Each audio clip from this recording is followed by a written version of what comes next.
미국의 온라인 잡지 유어탱고는요, 부부가 살면서 이런 일을 만나면 함께 사는 것보다 헤어져 사는 것이 서로를 위해서 낫다, 그렇게 이야기를 합니다. 크게 4가지인데요, 한번 들어보시죠. 첫째는 대화가 되지 않을 때입니다. 살면서 이런 일을 만나면 함께 사는 것보다 헤어져서 사는 게 낫다, 그런 이야기입니다. 대화가 되지 않을 때, 상담을 받아도 나아지지 않고 대화를 하면 답답하기만 한 경우입니다. 몇 년 전 SBS의 부부상담 프로그램인 자기야에 나온 개그맨 양모 씨, 아내는 힘들다고 말하는데요, 그는 그런 아내의 모습이 부담스럽다는 것입니다. 자기 마음대로 살고 싶은데 자꾸 집안에 가둬두려고 하는 아내 때문에 사는 게 힘들다는 것입니다. 얘기를 해도 안 되니까 나중에 아내가 울면서 이렇게 이야기를 합니다. 내가 사랑하는 사람이 나 때문에 힘들다는데 그냥 놓아주는 것이 좋을 것 같다는 거예요. 그 프로그램이 나가고 나서 얼마 지나지 않아 두 사람은 법적으로 남남이 되었습니다. 두 번째는 매번 싸움으로 해결하려고 할 때입니다. 서로 사랑해서 만났고 너 없인 못 산다고 해도 결혼해서 살면 다툴 수 있습니다. 다툼 그 자체가 나쁜 것은 아니고요, 서로 다르기 때문에 생기는 필연적인 것입니다. 사실 부부에게 있어서 갈등은 힘들지만 그 불화를 잘 해결하면 함께 성장할 수 있습니다. 하지만 다툼이 싸움이 되고 싸움이 매번 서로에게 상처만 준다면 그 관계를 유지해가는 것은 쉽지 않습니다. 마음속에 상대방에 대한 미움과 원망만 가득 담아두기 때문에 회복도 어렵습니다. 이런 경우에는 헤어지는 것이 낫다는 것입니다. 셋째는 다른 이성에 대한 생각이 간절할 때입니다. 결혼해서 살다 보면요, 남편이나 아내보다 나은 사람을 보고 눈길을 줄 수 있습니다. 그러나 그것은 잠시입니다. 그런데 부부간의 갈등이 생기면요, 사람은 정서적으로 고갈됩니다. 사랑받고 싶고 사랑하고 싶은 욕구가 커지는 거예요. 근데 상대방으로부터 그걸 채울 수 없게 되잖아요. 그러니까 상대방은 점점 더 미워지고 반대로 다른 사람들은 모두 다 좋아 보이는 것입니다. 다른 이성에 대한 생각이 간절할 수밖에 없고요, 그러면 부정한 일들이 발생하게 되는 거죠. 이런 일들이 생기면 그것이 결혼 생활을 마감해야 하는 신호라는 것입니다. 넷째는 갈등이나 다툼이 생겼을 때마다 배우자에게 모욕을 주거나 폭력적인 경우입니다. 상대방에 대한 무례함과 학대는 한 번 시작되면 멈추기 어렵습니다. 점점 더 심해지고요, 나중에는 잔인해집니다. 사실 폭력은 학습입니다. 어려서 본 적이 없는 사람이 상대방을 구타할 수 없습니다. 언어 폭력도 마찬가지입니다. 이런 일이 반복적으로 일어난다면 그때야말로 부부가 결별을 선언해야 할 때라는 이야기입니다. 여러분은 이 말에 동의하십니까? 틀린 말은 아닌 것 같습니다. 그런데 저는 이 글을 읽으면서 보다 근본적인 문제를 발견했습니다. 여러분은 결혼을 하면서 부부 간에 대화하는 법을 배워본 적이 있습니까? 그렇지 못하다면 대화가 안 되는 것과 얘기할수록 답답해지는 것은 당연한 거 아닙니까? 여러분은 결혼을 하면서 갈등을 해결하는 법을 배워본 적이 있습니까? 무엇이 상대방에게 치명적인지, 해서 되는 것과 안 되는 것이 있다는 사실을 알고 계십니까? 어떻게 상대방을 배려하고 존중하는지 훈련받으신 경험이 있습니까? 이것은 사회생활에서도 마찬가지고 교회 생활에서도 마찬가지입니다. 내 감정을 제어하지 못하고 내 감정대로 하는 말이 누군가에게 상처가 되고 아픔이 된다는 사실, 말하지는 않지만 그것이 누군가에게 아픔이 된다는 사실, 우리는 이런 것을 한 번도 배워본 적이 없습니다.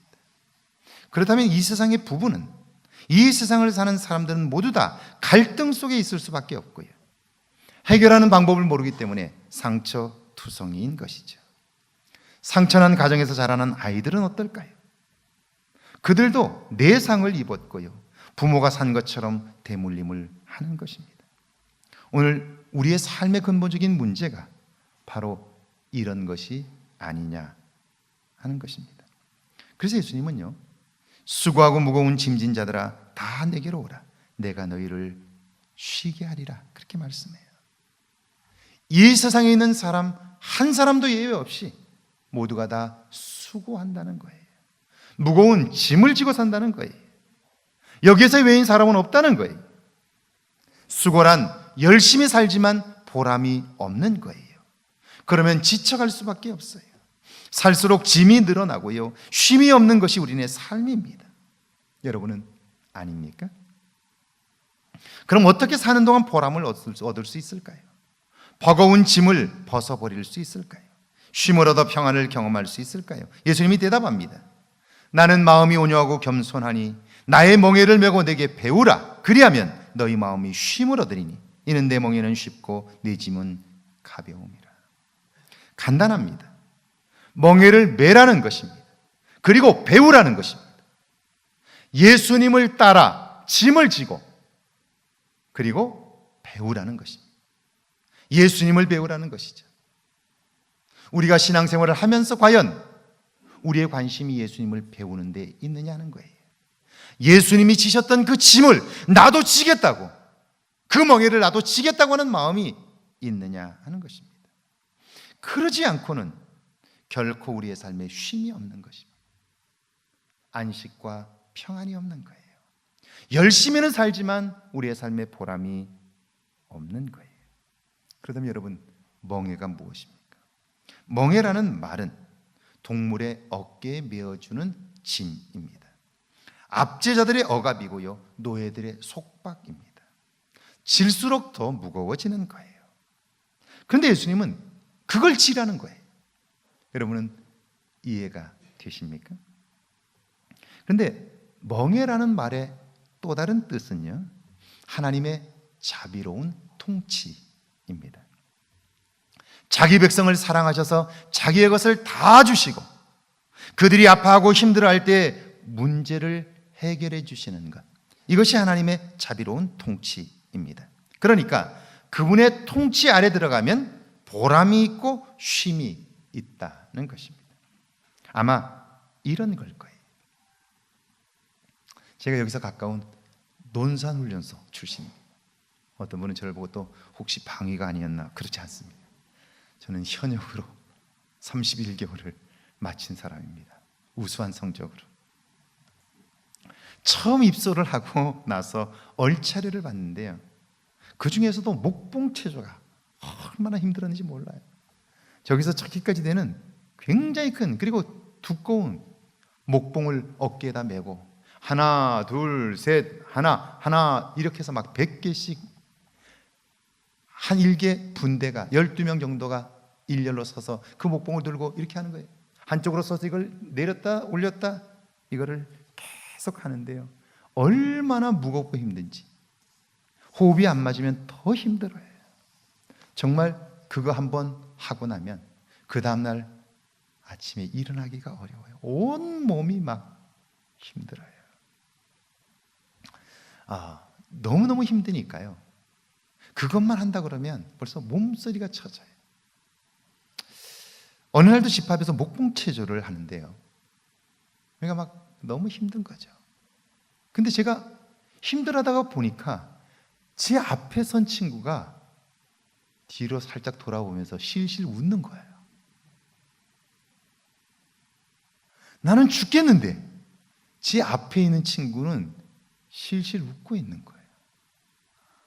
그래서 제가 이상해서 쳐다봤어요. 여러분, 그 친구가 왜 웃었을까요? 그 친구는 키가 작은 친구예요. 저보다 훨씬 작으니까 제가 그 뒤에 서고 앞에도 키 큰 친구가 서니까요. 자기는 거저 먹는 거예요. 거저 먹는 거예요. 나는 죽겠는데 그 아이는 웃어요. 왜요? 그 친구는 키가 작기 때문입니다. 그러니까 자기는 흉내만 내는 거예요. 인생은 멍에를 맨 짐승과 같아요. 제 얘기가 아니에요. 이 시대 모든 사람들의 외침이에요. 수고가 끝나지 않습니다. 압제자들의 억압과 같아요. 숨도 크게 쉴 수가 없습니다. 노예들의 속박과 같아요. 내 마음대로 할 수 있는 게 아무것도 없어요. 여러분이 만약 조그만 가게라도 시작한다고 생각해 보세요. 아침부터 저녁까지 마치 톱니바퀴가 이어가듯이 쉬고 싶어도 쉴 수가 없어요. 왜냐하면 쉬면 문제가 생기니까요. 다른 사람이 대체할 수도 없어요. 그저 묶여 돌아가는 거예요. 나 지쳐서 힘들어도 멈출 수가 없는 거예요. 그런 우리가 만약 하나님의 자비로운 통치 아래 들어간다면 어떨까요? 거기에는 쉼이 있습니다. 안식이 있고요, 보람이 있어요. 목봉체조로 모두가 찡그리고 있는 그곳에서도 웃을 수 있는 거예요. 오늘 신약에 보면 요한복음 4장 10절입니다. 한번 같이 읽어볼까요? 10절 말씀 시작. 예수께서 대답하여 이르시되 내가 만일 하나님의 선물과 또 내게 물 좀 달라 하는 이가 누구인 줄 알았더라면 내가 그에게 구하였을 것이요 그가 생수를 내게 주었으리라. 내가 만일 하나님의 선물을 알았더라면 그게 뭡니까? 하나님이 주고 싶어하는 선물이 뭡니까? 그것은 하나님의 통치입니다. 다스림이에요. 1997년 IMF가 났을 때 저는 미국에 유학 중이었습니다. IMF가 나게 되면서 한국에서 오던 돈이 끊어졌어요. 학비도 없고 생활비도 마련할 수 없습니다. 그러면 이제 결국 미국에서 쫓겨나야 되는 거예요. 집을 월세를 내기 때문에 집세를 내지 않으면요 3개월 안에 쫓겨납니다. 학교도 갈 수 없고 집에서도 쫓겨나야 되는 거예요. 그러니까 어떻게 할 수 없는 형편이 된 거예요. 그때 미국 정부는요 아시아 학생들에게 절반에 가까운 장학금을 주었습니다. 원래 학생은 일을 못해요. 그런데 아시아 학생들이 경제적 위기를 만났기 때문에 그들이 나가서 일할 수 있도록 임시 노동 허가서를 발급해 줬습니다. 이게 뭡니까? 선물이죠. 어려울 때 살 수 있는 길을 열어주는 거예요. 그런데 그걸 알지 못하는 사람은 어떻습니까? 어렵다고 한국으로 돌아갔어요. 선물을 받지 못한 거예요. 그래서 말씀합니다. 내게 물 좀 달라는 이가 누구인 줄 알았더라면 내가 그에게 구하였을 것이요 그가 생수를 내게 주었으리라. 할렐루야. 그분을 아는 일이 중요한 거예요. 그래서 예수님은 내 멍에를 메고 내게 와서 배우라 그렇게 말씀하신 거죠. 우리가 예수를 그리스도로 믿는다면 그분이 누구인가를 알아야 합니다. 그분이 누구이며 나와 무슨 상관이 있는가를 아는 일이 중요합니다. 그래야 그분이 나를 돕는다는 사실을 믿을 수 있기 때문이죠. 그런데 보세요. 11절 한번 요한복음 4장 11절 한번 같이 읽어볼까요? 시작. 여자가 이르되 주여 물기를 그릇도 없고 이 물은 깊은데 어디서 당신이 그 생수를 얻겠사옵나이까. 그 여자는요 그분에게 관심이 없습니다. 다만 그의 관심은 그릇입니다. 우물이에요. 오늘 우리가 그렇지 않느냐 하는 것입니다. 교회를 다니면서 여러분의 관심은 무엇입니까? 하나님을 믿는데 왜 내 짐은 가벼워지지 않을까요? 하나님은 전능하신데 왜 내 삶은 점점 더 힘들어질까요? 예수님의 대답입니다. 13절과 14절이죠. 같이 한번 읽어볼까요? 시작. 예수께서 대답하여 이르시되 이 물을 마시는 자마다 다시 목마르려니와 내가 주는 물을 마시는 자는 영원히 목마르지 아니하리니 내가 주는 물은 그 속에서 영생하도록 솟아나는 샘물이 되리라. 너희가 이 우물에서 물을 먹으면 계속해서 목마를 것이다. 그러나 내가 너희에게 주는 생수를 마시면 결코 너희의 삶에 목마름이 없을 것이다. 그러기 위해서 예수를 배우라. 예수님이 지셨던 멍에를 지라. 그렇게 말씀하는 거예요. 여러분은 신앙생활 하면서 예수님이셨던 그 멍에를 치려고 하고 있습니까? 예수님을 배워보려고, 예수님을 알아보려고 노력하고 있습니까? 제가 전에 미국에서 목회할 때 집사님 한 분이 계셨어요. 원래 그분은 주일에만 한 번 정도 나오는, 그리고 한 달에 한 번 정도는 적당히 빠지는 그런 분이었어요. 가게를 하시다가 가게를 접고 새로운 걸 구상해야 되는데 돈도 별로 없고 그러니까 불안한 거예요. 그래서 부인과 함께 새벽에 나와서 기도하셨어요. 기도의 내용이 뭘까요? 자기가 가지고 있는 돈, 이걸로 뭘 하면 좋을까 생각하면서요, 그 돈에 맞춰서 기도하는 거예요. 하나님, 이 돈으로 세탁소 할까요? 잡화점 할까요? 편의점 할까요? 이렇게 기도하는 거예요. 그리고는 아침에 일어나면 나가서 가게를 알아보는데 마땅한 게 없어요. 그러니까 늘 기도해도 소용이 없다고 불평을 합니다. 여러분, 이 사람은 이 기도에서 벗어나지 못해요. 요 돈으로 할 수 있는 게 그거밖에 없다고 생각하기 때문이죠. 그러니까 새벽에 나왔지만 하는 기도는 똑같아요. 하나님, 요 돈으로 편의점 할까요? 잡화점 할까요? 뭐 할까요? 세탁소 할까요? 샌드위치샵 할까요? 늘 똑같은 기도예요. 그런데 어느 날, 그날도 똑같은 기도를 하는데요, 갑자기 그의 마음 속에서 이런 소리가 들려오는 거예요. 하나님은 전능하신데, 도와주시면 무엇이든지 할 수 있는데 왜 너는 매일 세탁소, 편의점, 잡화점 그렇게만 기도하느냐고, 그런 음성이 들린 거예요. 깜짝 놀랐어요. 교회는 오래 다녔지만 이런 경험은 처음이에요. 왜? 기도해 본 적이 없으니까요. 그래서 기도를 바꿨어요. 하나님, 제가 무엇을 하면 좋을까요? 하나님, 좋은 것 할 수 있도록 도와주세요. 기도가 바뀌었죠? 바뀌었어요. 기도하는데요, 어느 날 그 속에서 이런 음성이 들리는 거예요. 한국 방송이나 드라마를 가져다 팔아라. 그런 소리가 들린 거예요. 생각해 본 적도 없어요. 상상조차 해본 적이 없어요. 그런데 더 놀란 것은요, 기도하니까 자기 속에서 이런 소리가 들리고요, 기도가 자꾸 바뀌어지는 거예요. 그러니까 놀랍지 않아요? 그런데 한국 방송이나 드라마를 가져다 팔아라, 그 소리는 들었는데 방송은 TV를 보기만 했지 아는 사람도 없고 아는 것도 없는데 그걸 어떻게 합니까?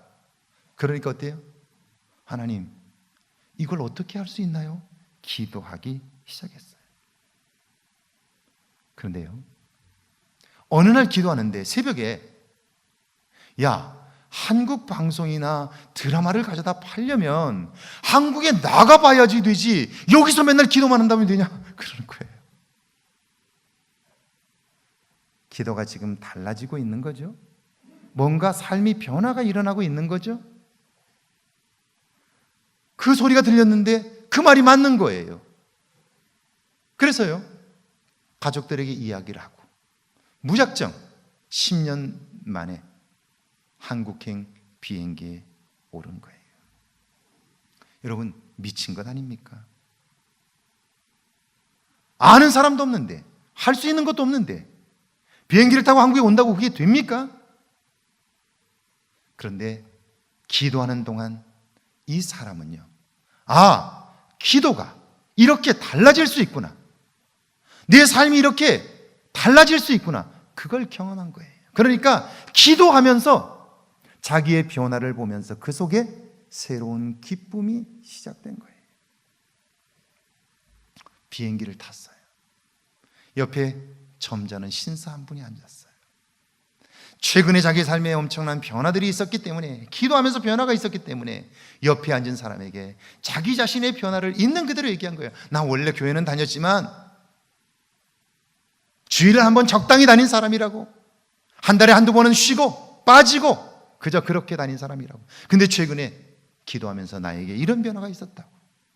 그분이 무슨 일로 가느냐고 물었더니 글쎄 기도하는데 한국 방송 관련 드라마나 이런 것들을 한번 해보라는 음성이 들려서 무작정 한번 가보는 거라고. 그러면서 자기 안에 나타난 신앙의 변화들, 삶의 변화들을 이야기를 했어요. 최근 자기에게 일어난 놀라운 일들을 침을 튀기며 얘기했어요. 한국에 도착해서 짐을 찾았는데요, 옆에 앉아 계시던 분이 혹시 도움이 되면 찾아오라면서 명함 하나를 줍니다. 보지도 않고 급하니까 주머니에다 넣고 그리고 누님댁으로 갔습니다. 누님댁에 가서 잠을 자고 아침에 일어났는데 갈 곳이 없어요. 갈 곳이 없어요. 그러니까 문득 무슨 생각이 들었냐면 짐을 찾을 때 옆에 앉았던 분이 주었던 명함 생각이 난 거예요. 그래서 주머니에서 그 명함을 딱 펼쳤는데요, 거기에 이렇게 쓰여 있습니다. KBS 보도국장 아무개. 깜짝 놀랐어요. 그래서 전화를 했어요. 했더니 사무실로 오라고 그래요. 갔더니 그분이 차를 한 잔 주면서 이렇게 말합니다. 당신 얘기를 들으면서 내가 큰 은혜를 받았다. 나도 신앙생활을 하는 사람이지만 신앙에 기쁨이 없어서 갈등하고 있었는데 당신 얘기를 들으면서 다시 내가 신앙에 열심을 가지리라 다짐하게 되었고 은혜를 받았다고. 그러면서요, 프로그램 판매 담당자를 불러서 도와주려고 그래요. 결국 그분 덕분에 그분은 KBS 방송 관련 미주 판권을 얻습니다. 그리고 고맙다고 인사하고 나오려고 하는데요, 그분이 또 불러요. 혹시 MBC는 안 필요하냐고. 내 친구가 MBC에 있는데 전화해 줄 테니까 가서 만나보라고.